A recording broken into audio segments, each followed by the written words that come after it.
Our next speaker is Marius-Constantin Dinu. He is part of the JKU University in Linz, and he's also the CEO of Extensity AI. And I'm very looking forward to hearing your talk. Thank you. Thank you.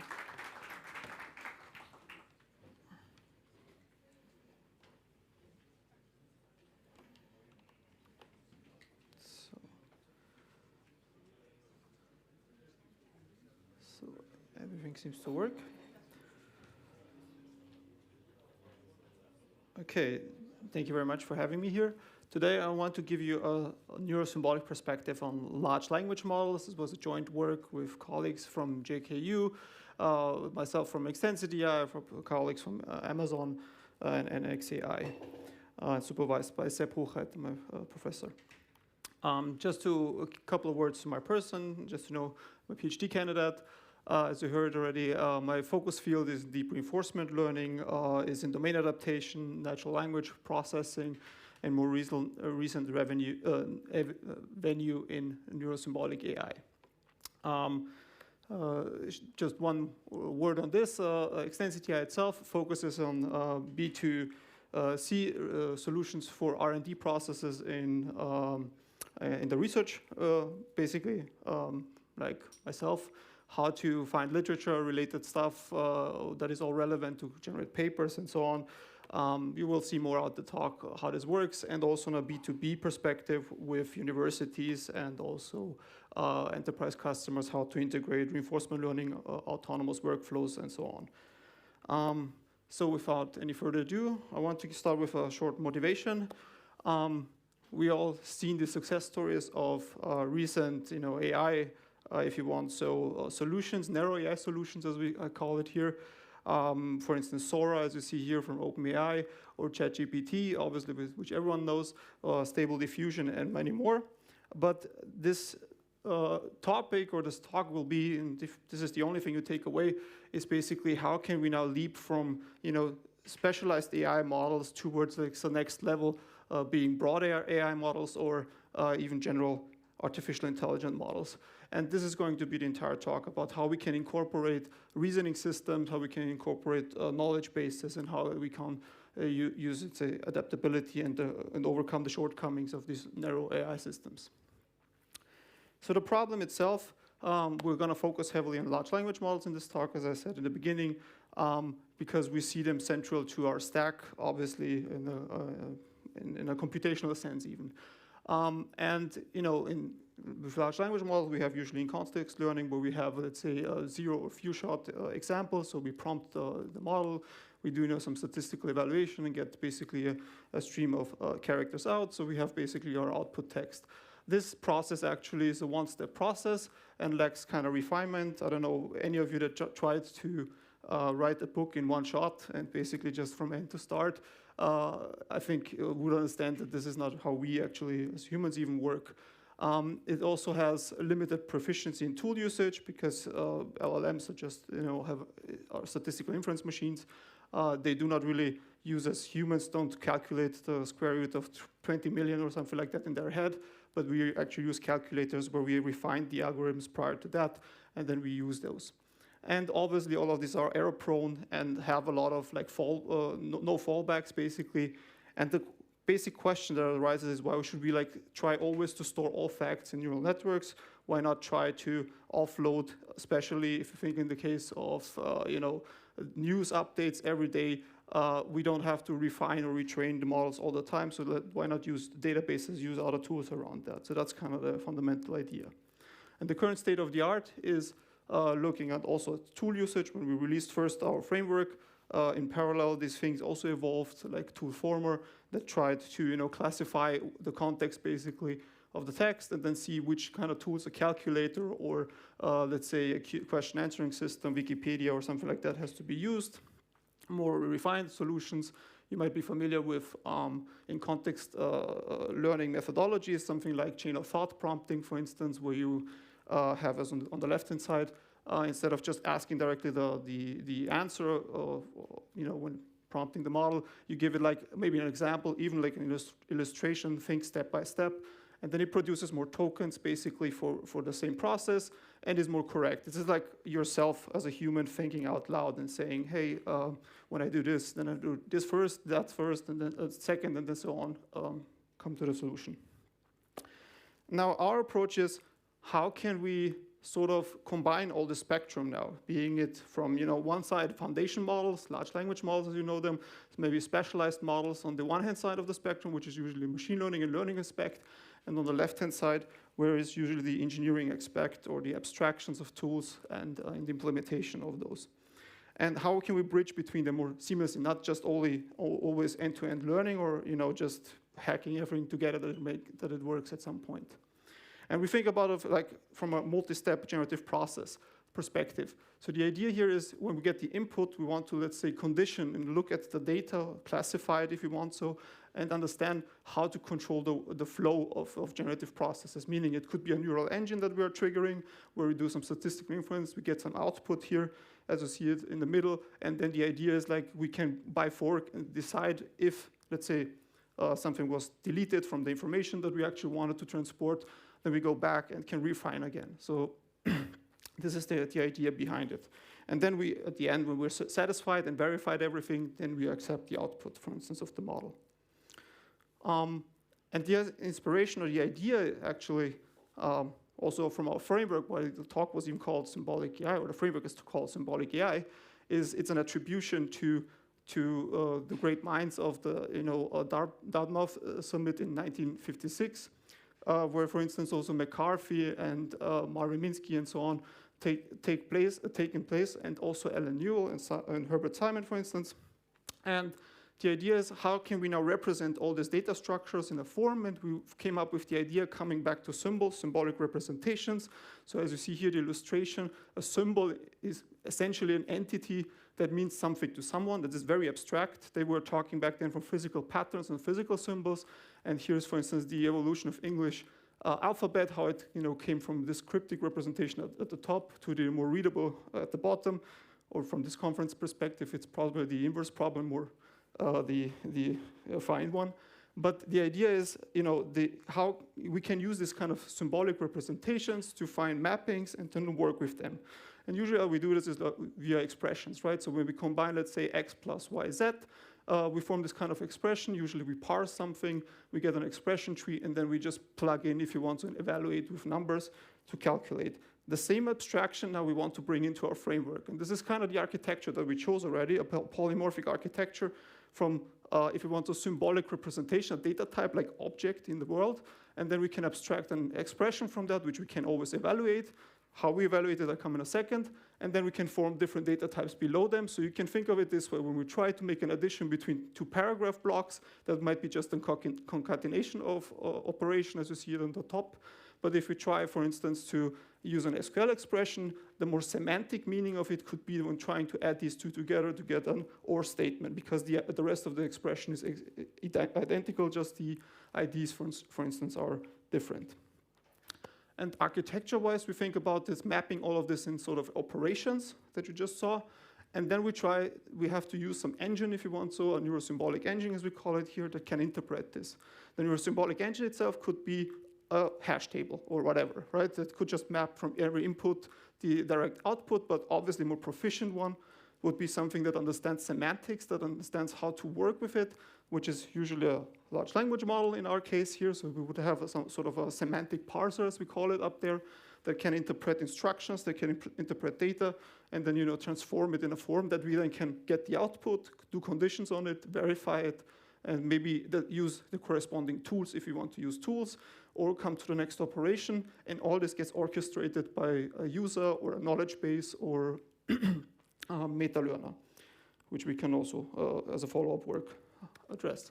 And basically, these models are getting prompted by a DSL prompt, so meaning that you have a domain-specific language where we have some structure in it, meaning that the first thing could be an instruction what to do, something like define a fuzzy comparison operator. And then we would have a structured way how to represent the data, as you see it there, with the equality signs, for instance, bridging out the gap between a number 1 and the characters or the string 1, and saying that this is true. And this we can do for all these mappings, and hope that even like language agnostic, if you see it down there in Japanese, for instance. And then we can use this power of the generalization of a large language model to use basically inference for any other type or similar characters and symbols. So this way we could create a fuzzy matching system. And obviously this grammar structure comes from transformational grammar from Noah Chomsky, from his seminal work in 1955, for instance. And he actually addresses languages in different, if you want to, grammar in different categories, from having from type 0 to type 3 languages, where type 3 is like a regular language, like regular expressions, as you would know, and type 0 would be enumerable recursive or enumerable recursive languages. And there is some theory that can bridge both worlds together a bit towards automaton theory, which I will not dive any deeper in today, but you can think of it this way, having regular expression type 3 languages that are matching somehow to finite state automaton without any memory requirements, and at the bottom we would have like Turing machines. And this idea of Turing machines comes now into play when building computational graphs with LLMs at their core. So you could see a Neuro-Symbolic engine, for instance, as an CPU, if you want so, that interprets this operations in context or data, where on the right-hand side, as you see there, is a graph structure. So data is connected, obviously, in this world. So you would have to have, obviously, a filtering mechanism, something that captures the context more narrowly, and then uses it to augment the current instructions. And then you process, if you want, so like two symbols, for instance, where result in another symbol. And this tape structure basically could be just your memory that is, in theory, infinite. Now, whoever ever tried to make a computational graph with a large language model in the middle will easily see that nothing works. And the problem here is also the evaluation. So if you can't measure it really, you can't really optimize it. So the problem here is when we just take succession rate, for instance, just does it work or not? Did we generate an entire paper or not, or a book or whatever? Then you will have zero probability, or everything is zero basically, and nothing, there's no signal to propagate through.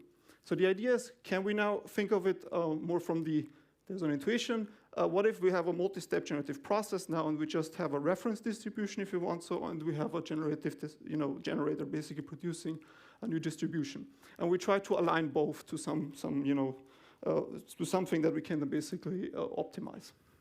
And this is kind of the idea where it stemmed from, inspired by the Fréchet inception score. So some of you that worked in generative adversarial networks, for instance, might know there's the fit score, for instance, which is a metric, in this case inspired by the Fréchet distance, where we have the distance between two multivariate normal distributions.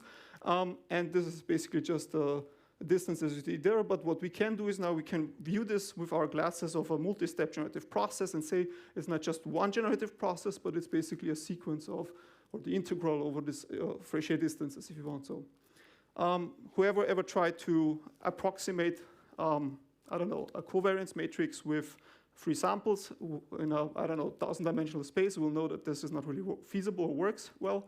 And this is actually the bridge where you see the reproducing kernel Hilbert spaces. We found a mapping, how we can use kernel mean embeddings functions, basically like the maximum mean discrepancy, and work with vector valued representations, meaning that we can use, for instance, embeddings using an embedding model.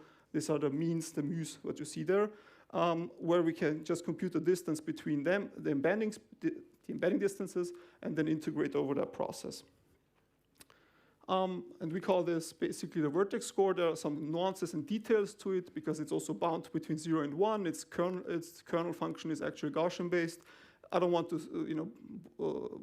bother you with all the details, but the essence itself is the same. And basically now we have this vertex score where we can integrate over the entire generative process and get something that is not just 0 or 1 binary as an answer, but something like 0.52, whatever, that we can then, for instance, optimize or even plot, for instance. This is the vertex protocol, how you can do all the benchmarking. Don't get scared, let's look more abstract at it. So the benchmark itself, for instance, looks at associative predictions, which you already saw in the beginning, where we just associated 2 variables in the in-context. This is typically your few-shot scenario. Then we also benchmark, let's say, multimodal bindings, where we use different tools like Mathematica, Google, and other tools. Then we have some, in our evaluation benchmark, we have some program synthesis, where we evaluate how proficient models can generate code, and you see the results. and then also logical and hierarchical graph expressions that we just talked about, how we stitch them together. This is an illustration of a typical workflow. If you want to ever generate your paper, for instance, you could have an agent looking at the citation graph, looking at, for instance, the entire, if you want to sources, so your method, you start from there. That's why it's inverse. The paper starts from the method, related work, downwards to the title. And then you create basically this computational graph, evaluate it with the engines in the framework that we propose. And then basically we get a generated paper. And this is an example. One of them is the human, our paper, and one is AI generated. I don't know if you can figure it from the first shot. So basically, it's a 7-pager or something like that with appendix that no one reads if you want. And these are the results of our measure or benchmark that we looked at. So we see that, for instance, GPT-4, we evaluated GPT-4, ChatGPT, Gemini, Llama, Mistral, and so forth. And you see that, for instance, in few-shot learning, GPT and so on works very well, or in in-context classification. But where they really suck, if you want to say it this way, is in logic and graph computation. So this is exactly where we have now room for improvement. And also future work of us currently with the University of Pennsylvania is looking into optimizing graph computation with LLMs, now using our vertex score as an optimization objective. So in summary, in our work, we presented a Neuro-Symbolic AI framework that allows, for instance, foundation model solvers and everything to come together. And then we have LLMs as semantic parsers identified, where we have this kind of like computational graphs that we can create, like in a Turing machine, if you want so, as an analogy. And then we basically presented also a evaluation or quality measure plus benchmark to see the performance of these models. Further publications, if you're interested. Thank you very much for your attention. And that's it.